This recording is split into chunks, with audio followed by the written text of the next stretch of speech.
The finishing line. हम काफी close आ चुके हैं। मुझे लगता है कि इस्तीफा लोड हो ही रहा है, इस्तीफा लोड हो रहा है, क्योंकि सरकार भी समझ चुकी है इतने सारे युवा कह रहे, लाखों करोड़ों युवा अगर देश भर में प्रदर्शन कर रहे हैं तो इनको इग्नोर करके तो अब चलेगा नहीं। क्योंकि अगर एक युवा के ऊपर लाठी पड़ती है तो उसके घर में 4 वोट है जो गिरेंगे नहीं सरकार को, और ये सरकार वोट की बात समझती है। तो किसी एक स्टूडेंट पर लाठी पड़ेगी तो उसके घर के 4 वोट कम हो जाएंगे, तो ये बात समझ लो।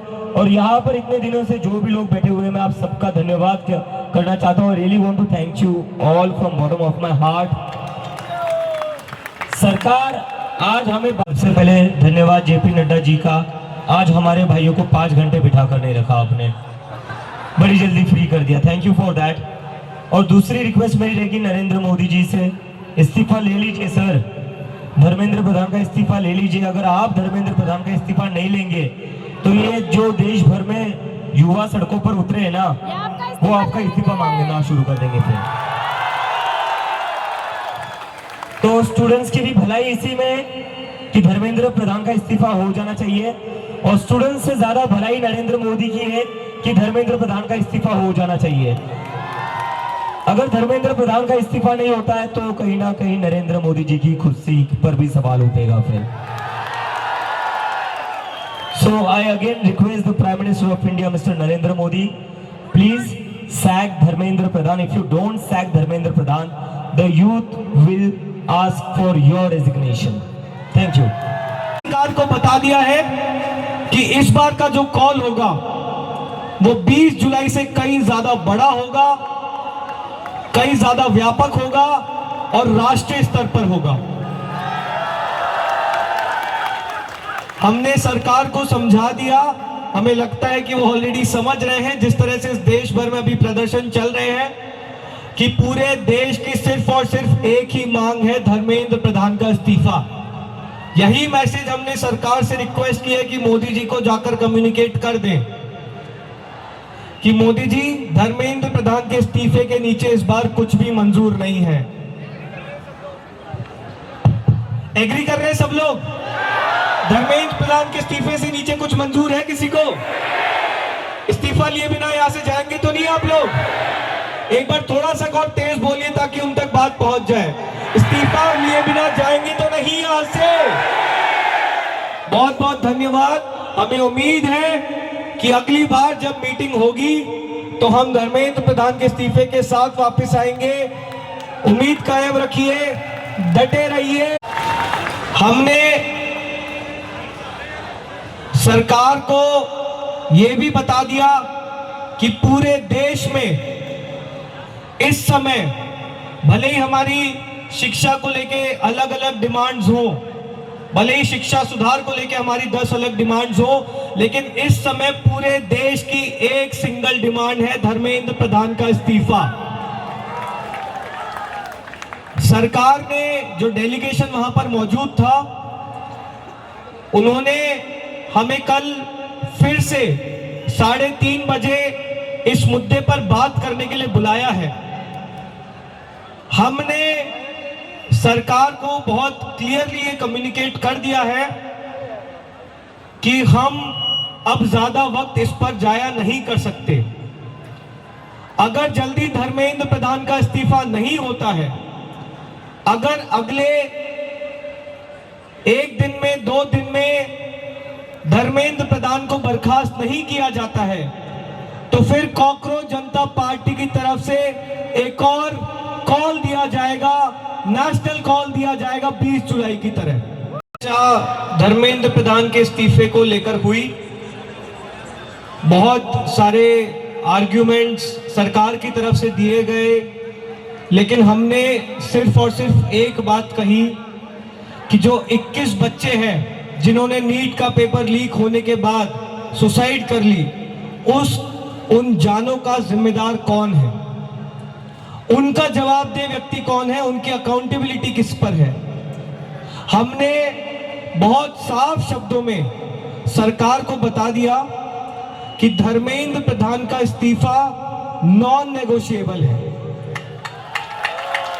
धर्मेंद्र प्रधान का इस्तीफा या उनके कैबिनेट के बर्खास्तगी के बिना यहां पर जो प्रदर्शन चल रहा है, जो पूरे देश भर में प्रदर्शन चल रहा है, वो प्रदर्शन बंद नहीं होगा। ये हमने आज सरकार को साफ शब्दों में कम्युनिकेट कर दिया है।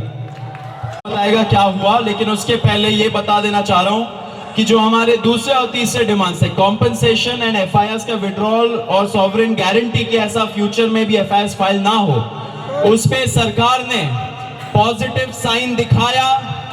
सरकार ने बोला कि इन प्रिंसिपल हम लोग मान रहे हैं आपकी ये दो डिमांड्स। तो कल हमें फिर से बुलाया है। अब धर्मेंद्र प्रधान का इस्तीफा जो सब लोग सुनना चाहते क्या हुआ, वो आशु बताएगा।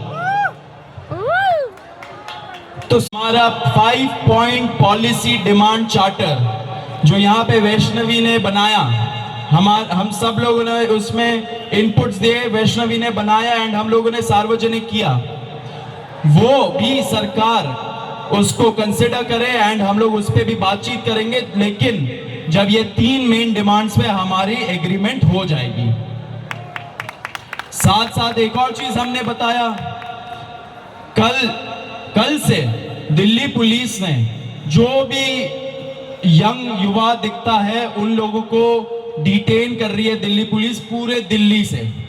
आपको पता होगा कल रात को जैसे फॉर एग्जांपल निजामुद्दीन के साइड में 3 छोटे से बच्चे खाना ला रहे थे, उनको पुलिस ने डिटेन कर लिया, पुलिस स्टेशन में रखा। जब हम लोगों ने पुलिस से बात की ऐसा क्यों कर रहे हो, तब उनको छोड़ा लेकिन खाना वापस नहीं दिया।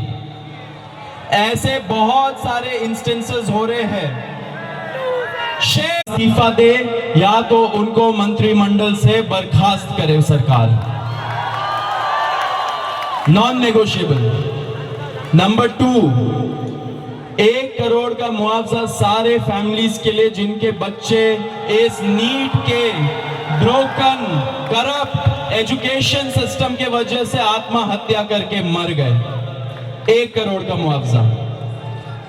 नंबर 3, जितने हमारे भाई बहन यहाँ पे पीसफुल तरीके से प्रोटेस्ट कर रहे थे एंड जिन्होंने ब्रुटैलिटी सहा पुलिस के वजह से एंड उनके ऊपर एफआईआर दर्ज हो, वो सारे एफआईआर विड्रॉ किए जाए।